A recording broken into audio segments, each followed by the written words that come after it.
I want to welcome everyone to our meeting. Our chairman, Suzanne Nelson, has been called away and is unable to chair tonight due to a family matter. I'm Gina Webb, Vice Chairman, and I call our 41st meeting of Jacksonville Environmental and Appearance Advisory Committee to order. Our target time tonight is 1 hour.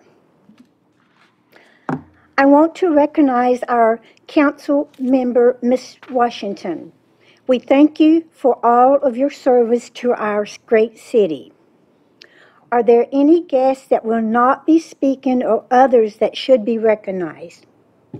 Yes, ma'am. I would like to introduce two of our summer interns that's working with community engagement this summer. We have Paul Schnorenberg. I messed it up. And Moses Eshet.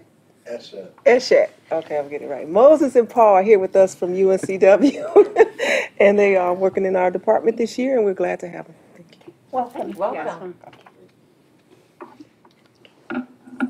At this time, I would like to take a moment for our committee members and staff members to introduce themselves. I will start on my right. Hi, I'm Ed Blizzard, 2 years on the advisory board. Carrie Terrell, Public Services. Angela Washington, Liaisons, Jacksonville City Council. Betty Shufflebine. Sunshine Williams, member of the tree board. Grace Hallberg. Linda Smith Henderson. Willie Saunders, member. Lily Gray, City of Jacksonville Community Engagement Department. Yolanda Henley, Administrative Assistant. Pamela Trafton, Community Engagement Coordinator.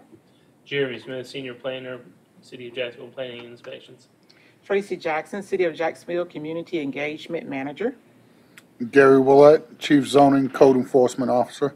Glenn Hargett with the city. Gina Webb, Vice President. Thank you very much. Every committee member is asked to please update their contact information and to correct, if necessary, the information the city has. Ms. Suzanne Nelson, Ms. Willie Saunders, and Ms. Betty and myself have been reappointed as an outcome of the council's action Tuesday night. I understand that council member Ms. Washington wishes to have the floor at this time.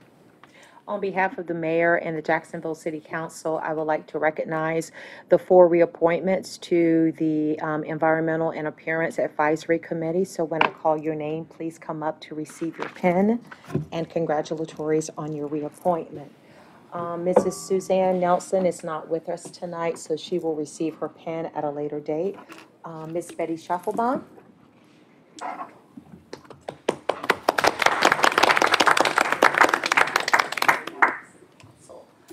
Mrs. Eugenia Webb.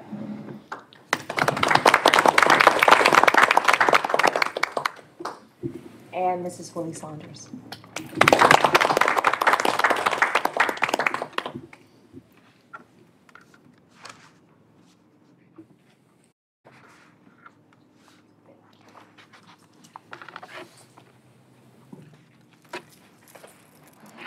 On behalf of the mayor, Mayor Sammy Phillips and the Jacksonville City Council, I would like to publicly acknowledge our 4 recipients for their reappointment to the Environmental and Appearance Advisory Committee, and to each and every one of you members as well. We really thank you for your outstanding leadership and your commitment to this committee in terms of making Jacksonville a better place for its citizens. So a congratulatory to each and every one of you on behalf of the mayor and the City Council. Thank you.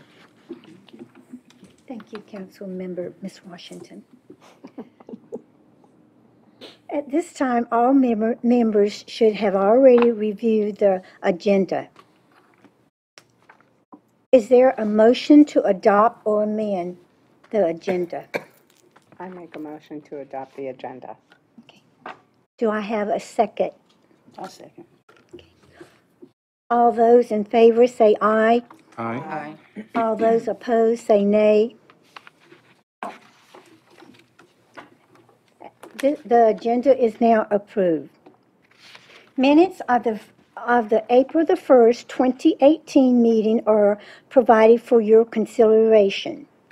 A motion to adopt, correct, or reject the minutes should be appropriate.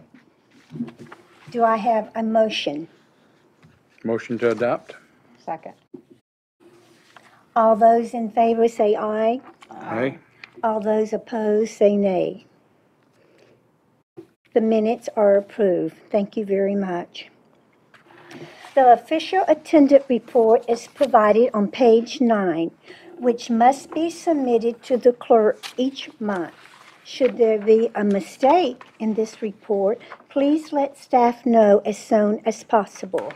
The city ordinance requires automated removal for certain absentees.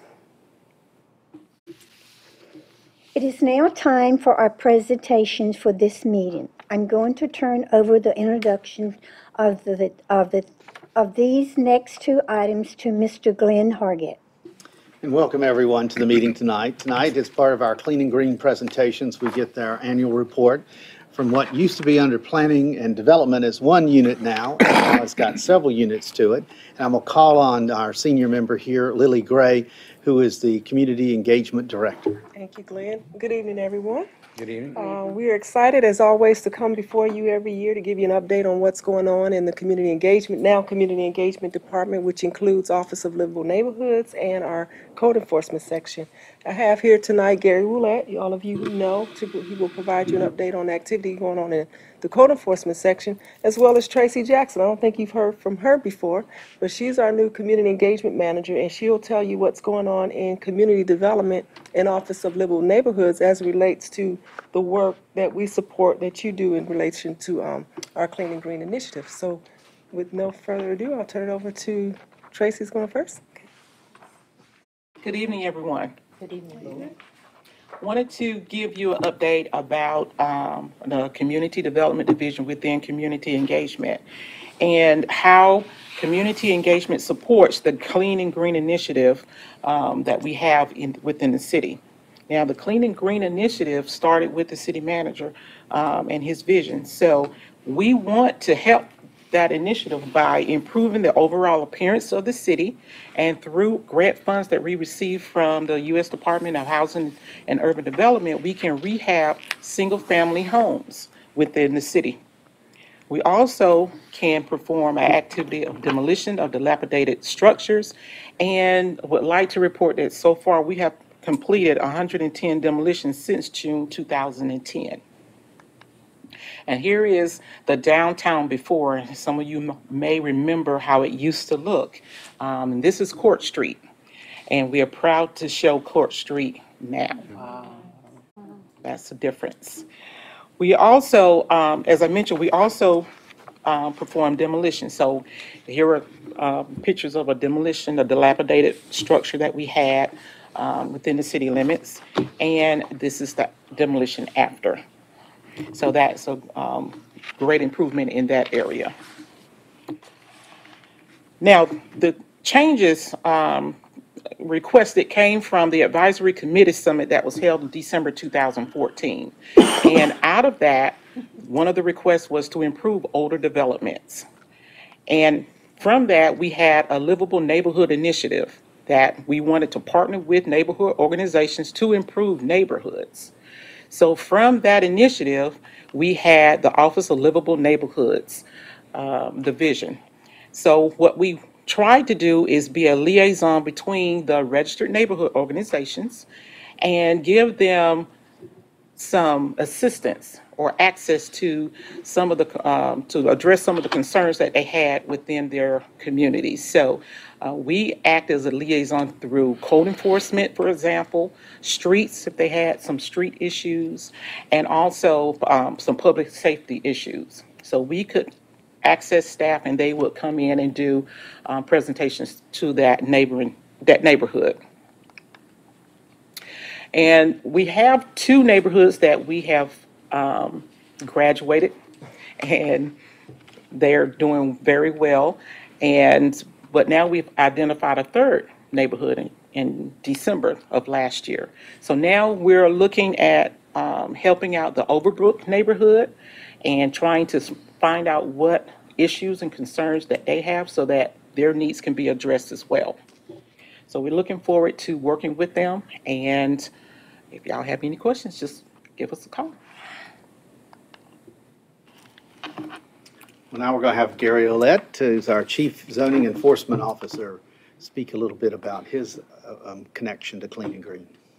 Thank you, and thank you, members of the board, for having us again, be able to speak with you this evening. And I'm going the wrong way here. No. No, that's the right You way. got a lot of, that's you.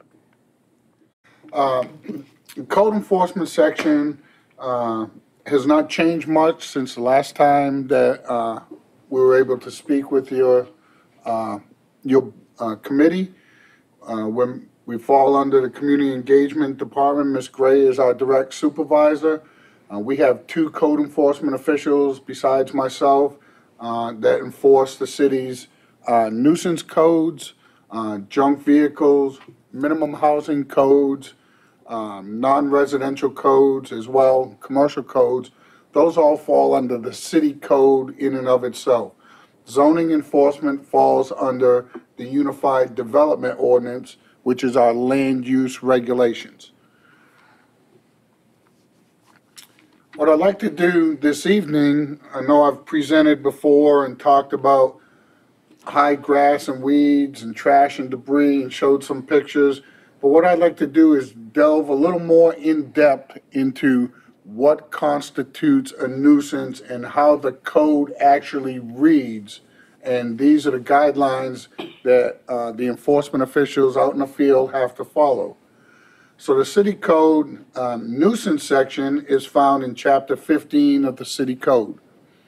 And it defines a nuisance as any condition which injures or endangers the comfort, repose, health, safety, or welfare of others, offends decency, is offensive to the senses, anything that is unlawfully interferes, obstructs, or tends to obstruct or render dangerous for passage of any public or private street, highway, sidewalk, stream, ditch, or drainage easement. And also, a nuisance is anything that interferes with the comfortable enjoyment of life and property, or tends to depreciate the value or the property of others. To go into these definitions a little bit further, as you can see, the wording is a lot of legalese, and a lot of times we find when we're called out on a complaint or we see something that it's difficult to, in some aspects, to put the perceived violation into one of these categories. If we go to, go back, what did I do? You hit the black button. Something that is, excuse me, offensive to the senses. Odor obviously is, each case on its own merit. But if something is just what's perceived as not looking nice to you, may not necessarily be an actual violation of code. Offends decency. So these types of things, can be very challenging. Public nuisance examples in the code are high grass and weeds, trash, debris, stagnant water, noise and odor, and neighborhood blight. Now the code gives examples of, and these are the standards which we have to enforce with regard to high grass and weeds, is any noxious weeds or other vegetation, any growth of weeds, grass, or other vegetation to a height greater than 8 inches in height on average. And when we say on average, a few weeds, dandelions, wildflowers in a yard does not necessarily constitute that property being in violation of code. It has to be the majority of the property. And cause an accumulation of dead weeds, grass, brush on any occupied or unoccupied lot or land.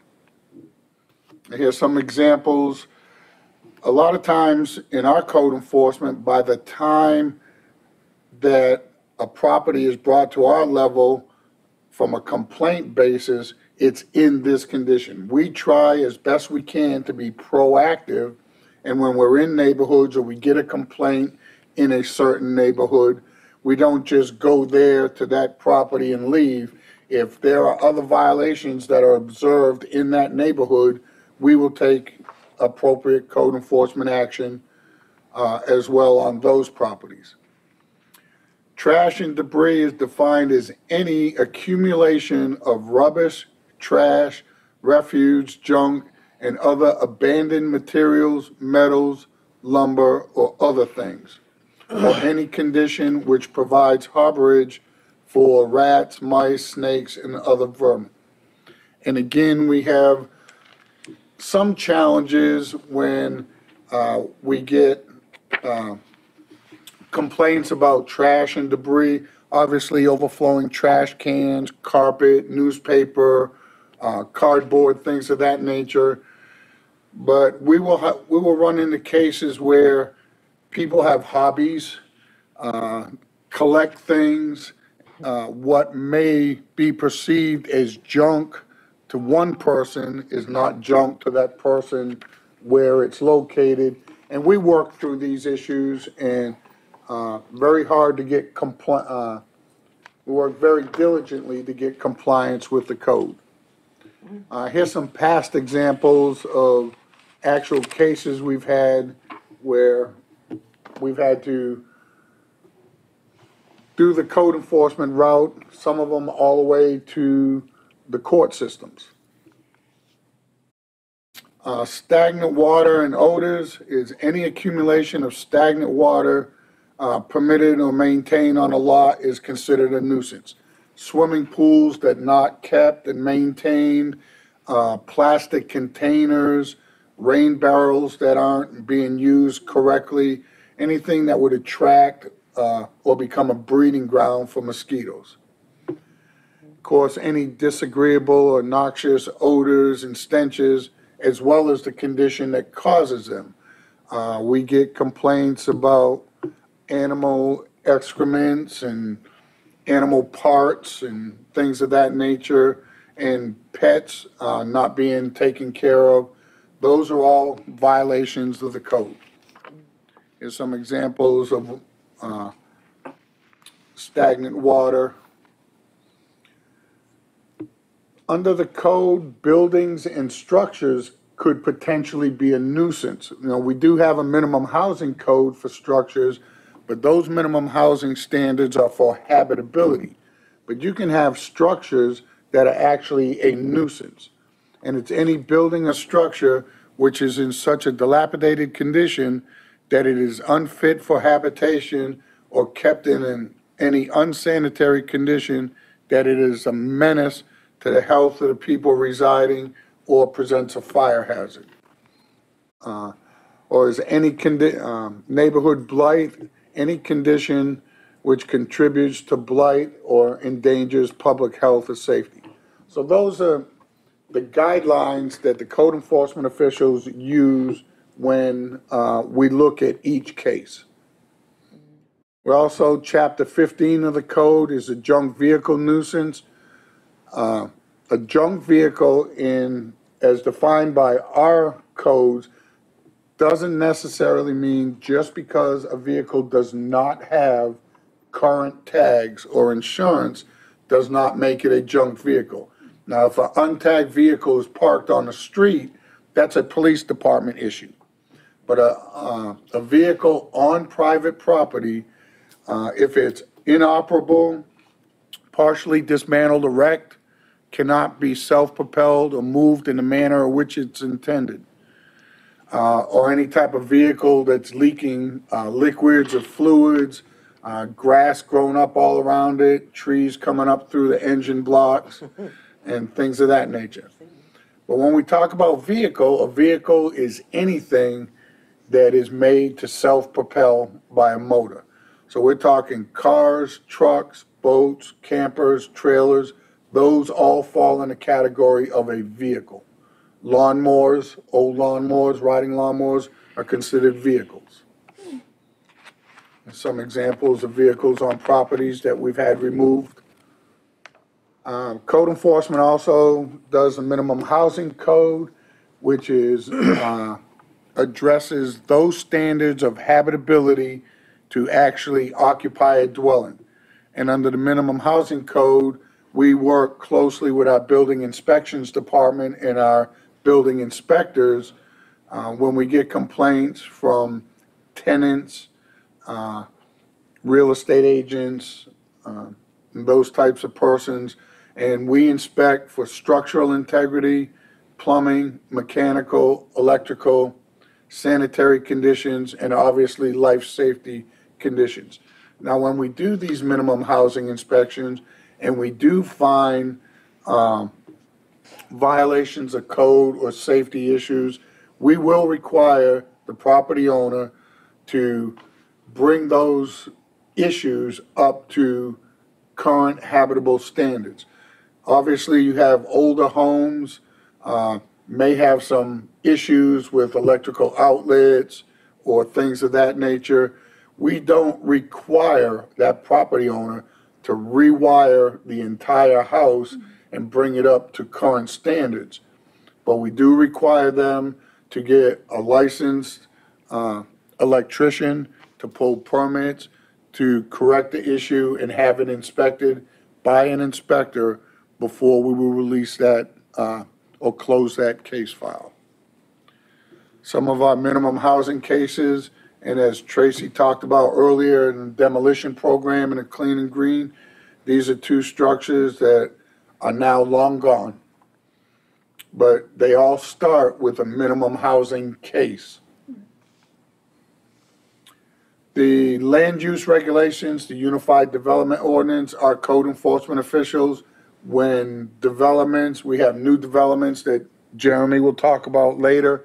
Once plans are approved and construction is started, we inspect signage, parking, landscaping, handicap accessibility, and lighting for those commercial type structures. For residential structures, we ensure address numbers, sidewalks, driveways, and now under the new Unified Development Ordinance, new single-family residential developments require some minimum landscaping as well.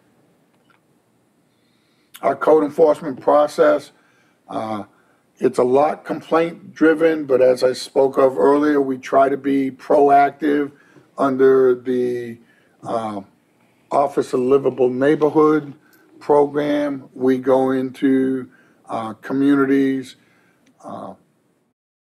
Quite often, we try to get into each and every subdivision at least twice a month. At least, that's every 2 weeks. Now, if we have complaints in a subdivision, and just because we've recently been there, doesn't mean we won't continue to do a sweep of that neighborhood. When we get complaints, we act on every complaint within 48 hours. When we give notice, we always try to give a courtesy notice, very temperate in language, solicit the occupant to come into compliance with code.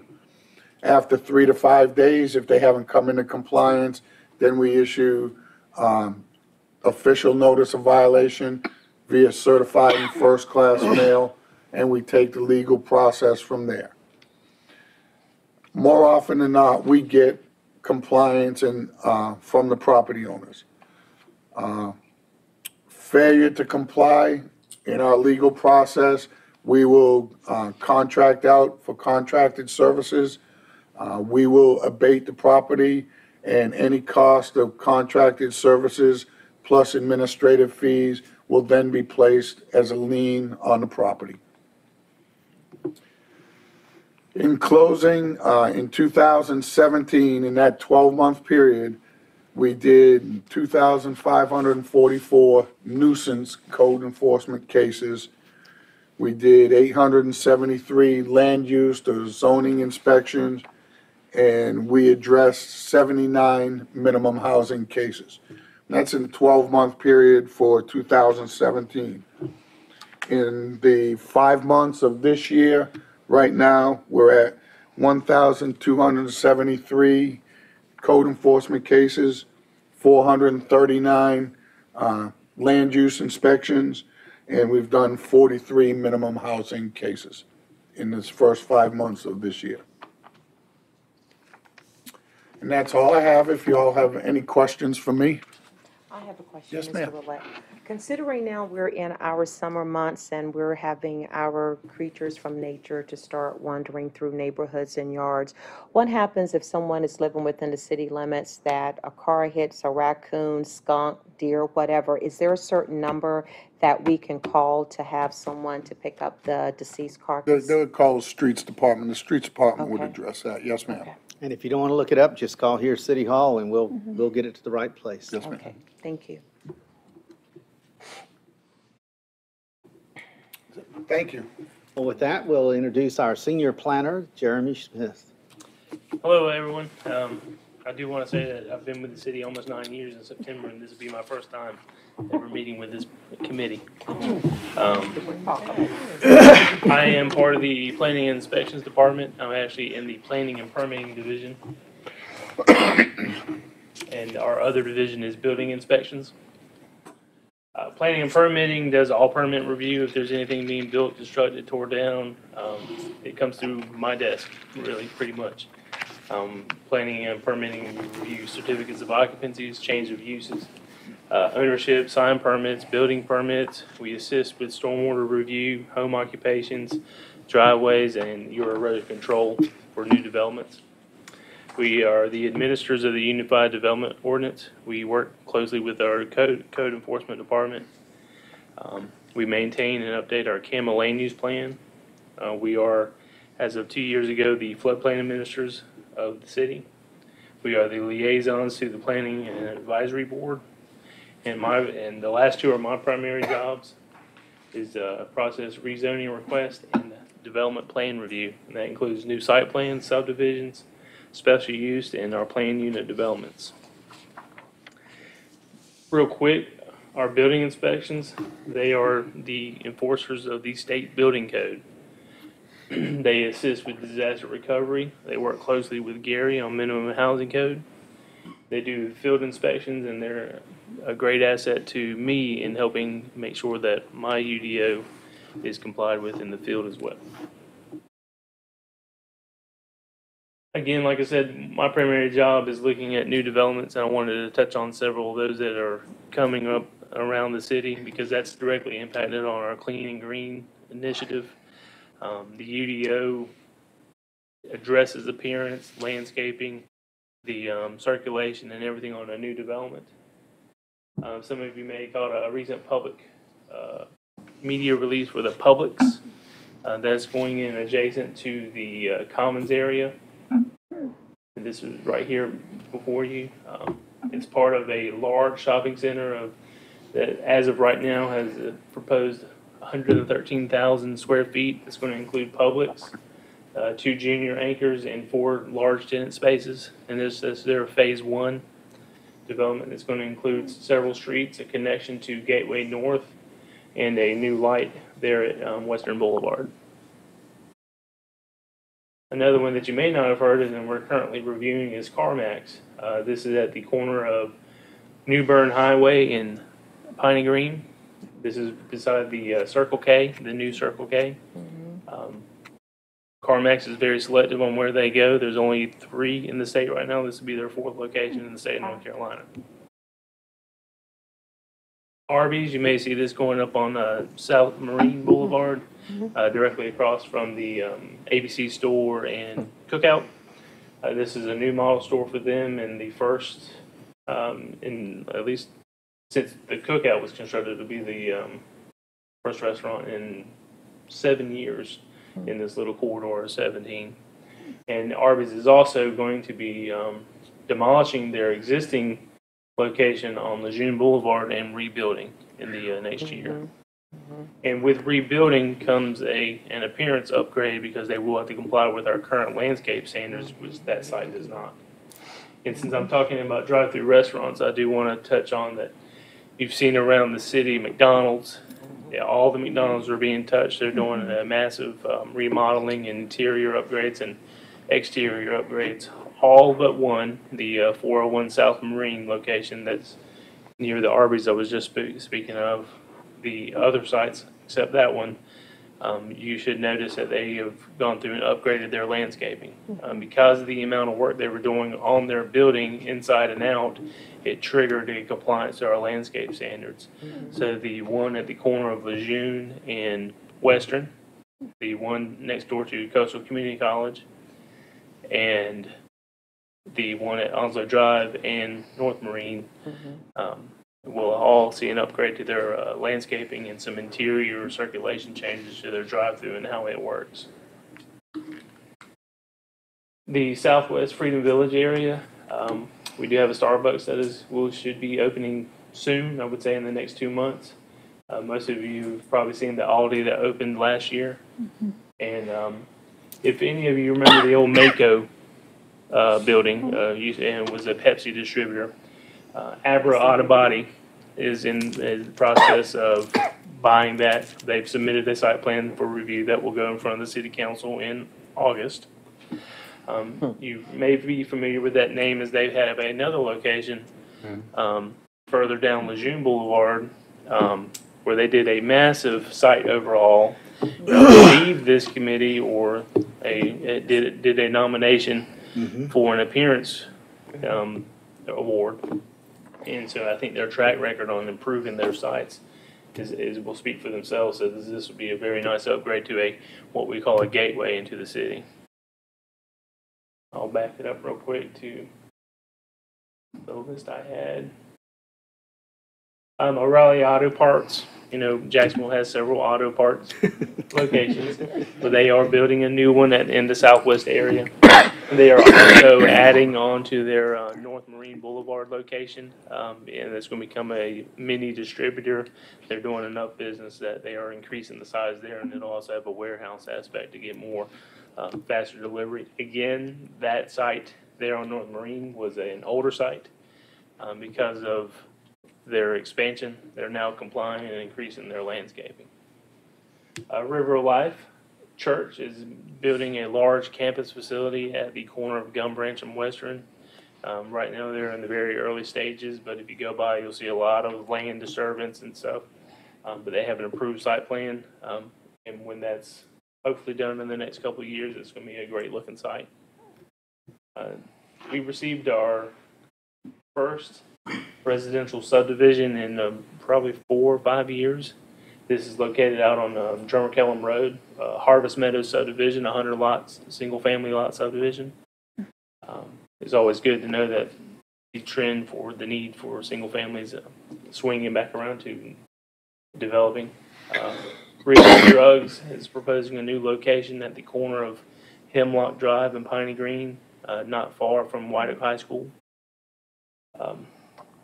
You'll notice them coming out of the tenant buildings and trying to find their own locations as standalone buildings. Again, with every new development, while we do lose some vacant open green area, these sites, they comply with our landscaping standards, our design standards, our circulation, and they do bring a clean and green aspect with all this new development. I could go on for a while, honestly.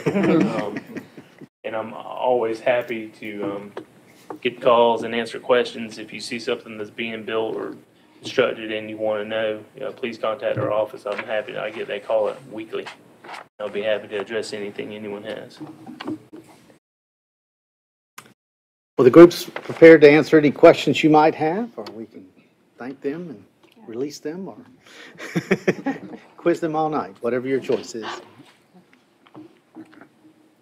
Well, thank you all three for coming. We do appreciate it. I saw lots of pens moving during several of your presentations, so this is a good thing. I was waiting to take notes. Thank you all. Thank you.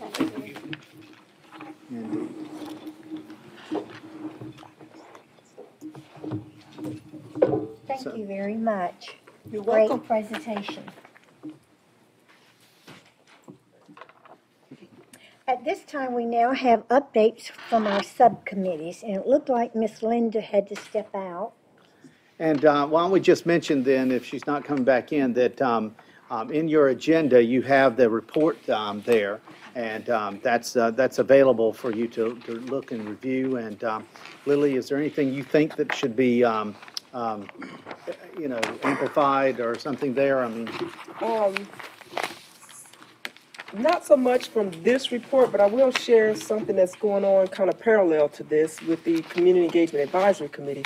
We had a special meeting on the 31st of last month, end of the month, and that committee has been asked in response to an inquiry from Councilman Jackson to take a closer look at the New River area. And so they've been tasked to go out and walk, drive, talk, engage with the citizens and get some feedback from what type of improvements they would like to see in the New River area, and then bring that back for further committee discussion. So I would not be surprised if there's some clean and green things that come out of the discussion, with maybe some opportunities to collaborate and share back and forth between the two committees. So in addition to what the ENA is also doing in certain neighborhoods, the Community Engagement Advisory Committee is on the ground also working to support you. and we will elevate a little bit about that. Pamela Trafton is with us here, and she is the one that's helping now to operate the Adopt-A program. So if you have anyone that wants to do that part, she's your person. She's there. And of course, she had reported that she had some new engagements as a result of that, as it was there. Okay, thank you. Next would be our recognition subcommittee. By default, I have become the chairman of this committee. I will be honored to be the chairman for the committee. Please let me encourage all citizens and the committee members to submit nominations for appearance awards, outstanding service awards, and recycling efforts to the committee. Anyone can nominate online. The committee is interested in recruiting members. The committee is responsible for helping to select items for recognition, organizing the annual holiday decor tour, and otherwise advertising on clean and green recognition matters. This subcommittee usually conducts its business by email or before the main meeting, but can also meet face-to-face to consider special items. Please see me if you are interested in being a part of our subcommittee, or call me. Thank you. Our next subcommittee would be the tree board, and I'm going to go ahead and turn this over to Mr. Glenn Hargett. Well, what we wanted to do was to just give you some overview of course, what we had there for the Arbor Day celebration there, and pass through some things here. And want everyone there, member of the tree board, to help pitch into the conversation. It was at Carolina Forest. It was a wonderful event. The school really went out and did some special things there. If it was, look at these balloon trees and the trees of recycle, the Recycle Me tree as it was there. And almost every bulletin board we saw had some recycle or, Arbor Day tree theme to it. And it was really a nice, I want you to look, even the parents went out and purchased a poster to put up about the Arbor Day event and how they were proud of it as it was there. So this was a very engaged group there. Councilmember Bob Warden presented the proclamation as such there, and you can see the committee members, and great honor given, of course, the flag. And this is the principal, Leanne Irwin. She's a wonderful person. And this is a student there who acted as the MC, and it was We happen to know who his parents are, and he's a good one there. And of course, here's Councilmember Bob Warden, and the committee receiving the award, and Smokey Bear was well received, as it normally happens there, as it was too. The annual flag, and of course, the flag has been flying over Carolina Forest School now since it was presented to them. They flew it for the whole month of April there, and it was a wonderful thing. But you see some of the performing things there. Committee members, anyone wishes to speak more about this activity as it was? Mr. Blizzard, you seem to like some of the singing. I love the singing and the ukuleles, and you see the children playing ukuleles, and the children were grossly involved with everything going on. And I have to commend the students as well as their parents for, bringing all this together. And of course, the Parks Division outdoes themselves. They asked for some shade at their friendship bench. And as you know, the Friendship Bench has special meetings at an elementary school, so they planted a number of trees there. There's going to be shade at that place, and it was really a nice event there. So, anyone else want to mention anything? Again, it was enlightening just to see how the kids was very involved and how happy they was. It was just a great group. Seeing all the ones that we have had, I think this was the best one because they went out to do so much to prepare for it. And they seemed that they were so happy to have us there. It was really great. And we have more pictures, and they're online, and so you can view them. But even up above where you come into the school, they had put trees up there. I mean, it was everywhere. I mean, there was no doubt. But it's a big elementary school, and they did a big job. So, Ms. Chairman, that's our report on that matter. I can go ahead and talk about the One City moment if you'll let me go ahead and do that as it was. We thought that would be appropriate to use for the splash pad opening. It was a pretty warm day, and the storms were threatening, but Mayor Sammy Phillips helped to open up the splash pad ceremony there, and Councilmember Jackson was there to speak of it and gave great credit on the matter. And Director of Recreation Services, Susan Baptist, and then she got out of the way and let them just go out there, and that was a popular place to be. And the reports we're all getting is that the sun's out, they're out, and that's been very good out there. It's been very, very popular place as it was, and that's a wonderful little moment there. And I'll continue on with your permission about some other items. Yes. And this is one of the reasons why our wonderful Kerry Terrell is here. And I want to say he's too humble to mention this, but you folks just know him as our sanitation superintendent. Well, that's not his title. He's now the Assistant Director for Public Services. And so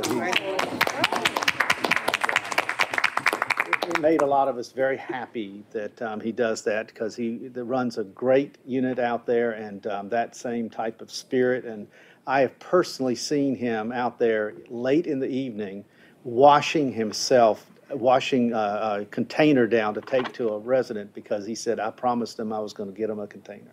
His customer service is unbelievable. And that's what, we try to model that as it was there, but we should all model behind him. But as you know, one of the things that has happened here with us is we have tried to do some things around, and I just want to show you a couple of little notes here about things. This is a rendering of what a new sign could look at Lejeune Memorial Gardens. We've talked about this a lot. We now have an estimate of what it would cost to do that, and that's $94,000. One of the I know they just don't get that way, but one of the notes of this is that this is Richlands limestone. This will not be some place that's been hauled and trucked in. This is going to be mined right at Richlands and put on this sign there. So this limestone will be native limestone to our group in there. And on the wayfinding update, what we have here is that we have the signs have been redesigned a little bit since you last saw them, and we're going to be able to do a lot of this in-house, and that's going to be a wonderful, wonderful thing to be able to do there as it was too. And the Memorial Grove, we're having a meeting later this month with the Department of Transportation. As you know, this is their property. So we're meeting with them and trying to get approval for the slide as it was. But the real reason that Carrie's with us here is we want to talk recycling. So I'm going to just give a real quick part there and just ask Carrie you to narrate the rest of the pictures there. But we want to just say, you know, you've all had this before about what it is that you're supposed to recycle. And Carrie, how is the residential recycling doing? You know, since December when we started the program of really trying to identify the acceptable items and the unacceptable items in the recycling waste stream, you know, it's been really positive. Residential customers have really been positive. They've called in and asked, instead of just throwing it into the recycling container, they've called in and asked if it's recyclable. There have been some residents that talked about a new program, and then we tried to stress to them it's not a new program. We're just trying to hone in on the more profitable recycling materials so that the MRF, which is run by Sunoco, can reduce the contamination and make a little bit more money processing their recyclables. I told Glenn earlier, I think the recycling program and trying to clean up the recycling program on the residential side has been positive. We've not had very many customers call in and complain about what we were doing. I think most of the customers have realized what we're trying to do, and they've taken steps to help us in the right direction. One of the things that we're going to start now that we've got in touch with Glenn's staff to help us do is to sort of attack the commercial recycling. We have 81 customers that have recycling dumpsters that we collect that we're going to try to institute a program to clean up the recyclables in that area a little bit. Some of the problems that we have in that area is, food contamination, and again, plastic bags. So we're going to get with Glenn's group and try to initiate an effort to clean that up. This picture. Talk about these pictures, yes. Yeah, these pictures that you see here, this is some of the residential recycling that we collected. If you look at it, nice and bright colors, but it's considerably cleaner than what we had been placing in the MRF. Previous times we were just about dumping everything in there. This is a good picture. The only problem with this picture is that you see the plastic bag there. But overall, if you look at the recycling materials, it's clean and it's good recycling materials that we're placing in the MRF. On the commercial side, and here you'll see some of the problems. That's one of our trucks dumping the commercial material into the MRF. There's still a ways to go as far as the commercial is concerned. You can see that there's still some plastic bags that are in there. In some of the other slides, you'll see some material that should not be in there. Those are things that we're working on. This is not a very pretty picture, but this is the kind of material that the MRF has to deal with and separate. And it's time consuming for them to do that. And that's one of the reasons, other than the restrictions that China has on some of the recyclables, that's one of the reasons why recycling is becoming more and more expensive, is because of the contamination that's in there that has to be taken out. And the contamination that's in the recycling materials, they have to take those out, and then they have to take them to the landfill, and the landfill charges $49 a ton for that. They have to incur that expense. And so it gets to be a pretty expensive proposition when you're trying to recycle and get good recycling materials and you have the kind of contamination that they have now. But I'm hopeful that in initiating a program for the commercial side, that we can again do what we did doing on the residential side and clean the material up considerably. And toward that end, that's what we wanted to talk to you about for just a few moments.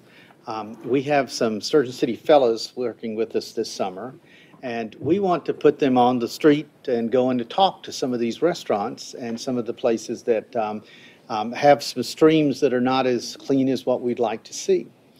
And we would welcome an opportunity, should any of you committee members would like to accompany them on some of their visits, as it was. We're going to pre-stage them and do some things like that. They're going to go through some training, and they're going to learn how to talk to these folks and do something like that. They're college students, much like our interns here from UNCW.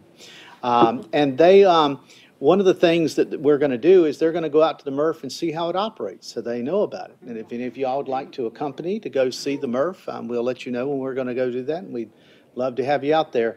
Carrie took a number of people out there about, my gosh, it must be 2 years now. But it was, you know, I must admit I'd seen it a long time ago, and it was amazing. The dedication of the people that are separating the items out there surprised me the most. They work hard at doing that. They take pride in what it is they're doing. And there are so many things that can easily frustrate that conveyor belt. You wondered about why we don't take Christmas lights anymore. It would stop the conveyors. You know, just bring them to a dead stop. And so that's why you don't take Christmas lights anymore. It's just not cost effective.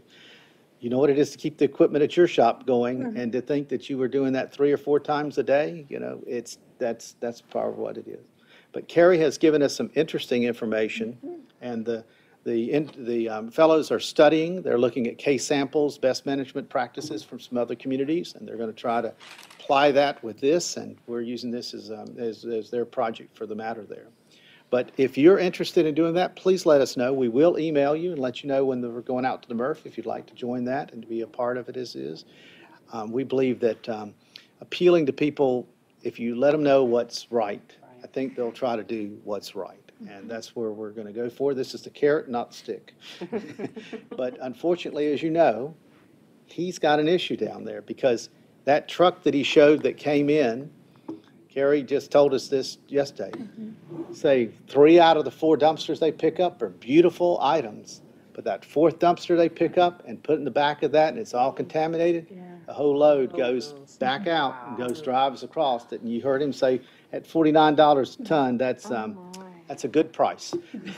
That's just, you know, your tax dollars at work there having to pay for that part.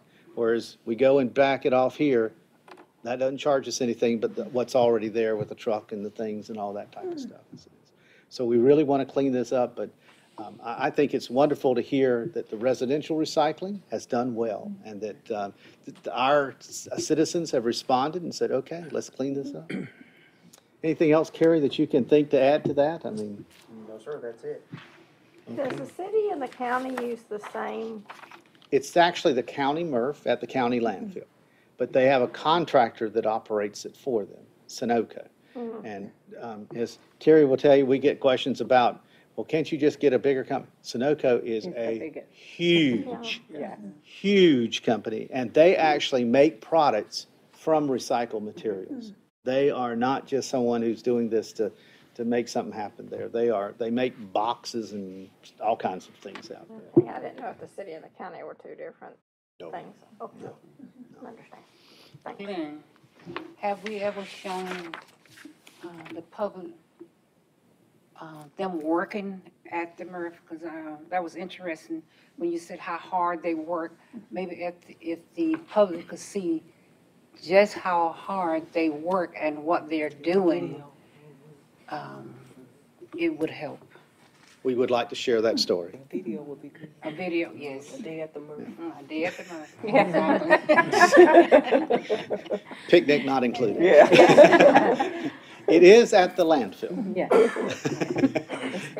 It is at the landfill there. And our college students, when you say they're going to go to other neighborhoods, would it be just in Jacksonville or? Yes. Kerry has told us that his highest priority, we're going to work on those first. And that's where it is. And remember, not every restaurant recycles with the city. Some of them do it through other means. And Kerry, there's other things out there. But this comes through Kerry's people, still his people, with their commercial pickup that we do with the dumpsters. That's my action to mean the dumpsters are dumping. Right. I know Jackson will be first, but I was just wondering if they would go to other cities to see what Well, we we're could going to do let them differently. do research on that part and the conversation and things of that nature there. We only have them for a few weeks. We can't fly them everywhere. Anyway, well, thank you all. We'll keep you informed. And Madam Vice Chair, that's that's the items that we have for you from the staff. Okay, thank you. No report from our Planning Advisory Board at this time. As a matter of fact, I did check with Jeremy. They have not met since your last meeting because of issues and such there. Okay, at this time, do we have any comments from any of our members? Could I share a one city moment? Yes. Please. I have a 5-year-old granddaughter. Some of y'all have met her.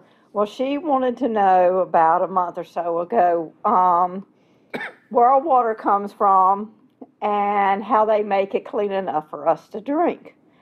So I contacted Wally Hansen, and he set it up for me to take her out to, do you call it a water plant? Yes. Okay, out towards Williamsburg Plantation.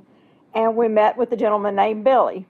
And Billy spent about 30 minutes with her and showed her the pipes and the big filtration room and helped her understand that they don't just scoop the river water out and we drink that. But it was a wonderful experience, and she was so excited. She went to Montessori the next day and told everybody all about how we get clean water. And Well, if you know groups that want to tour the water plant, we do that. Those guys are proud of what they do out there. yeah, but So, it was a wonderful day. absolutely. That's a nice report. Thank you for sharing that. Okay. It is now time for election of the officers. I am going to turn this over to Mr. Glenn Hargett once again. Okay. Well, as said there, and Ms. Webb is serving her first term as vice chair, so she's eligible for another term. Obviously, Suzanne Nelson, who regrets she can't be here, but she's not eligible for another consecutive term in there as it was. Mr. Blizzard was recommended by a past chairman to assume a position of chair, and he has indicated that he is willing to be considered for that position of chair of the committee. So that would be appropriate now for any other nominations that you have, or if someone wishes to make a motion to elect those by acclamation, that would be appropriate, whatever way you wish to do this. I make a motion to accept these nominations. I second. And elect them by acclamation? Yes. Okay. Acclamation. Oh, great. We have a motion and a second to do so, to elect Mr. Blizzard as chair and Ms. Webb as vice chair for the term, and by acclamation. All those in favor say aye. Aye. All like sign nay, opposed. And there being none, congratulations, you two.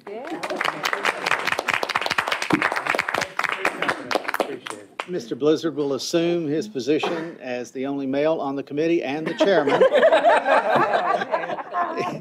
July 1st, as it was there. All right, Ms. Vice Chair is Commander Still. Okay, thank you very much.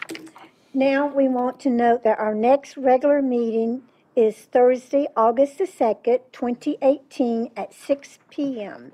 A listing of all the meetings out to 2020 is included in your program. Without call for further business, I now adjourn this meeting, and I want to wish all safe travel. Thank you. All right. You did it.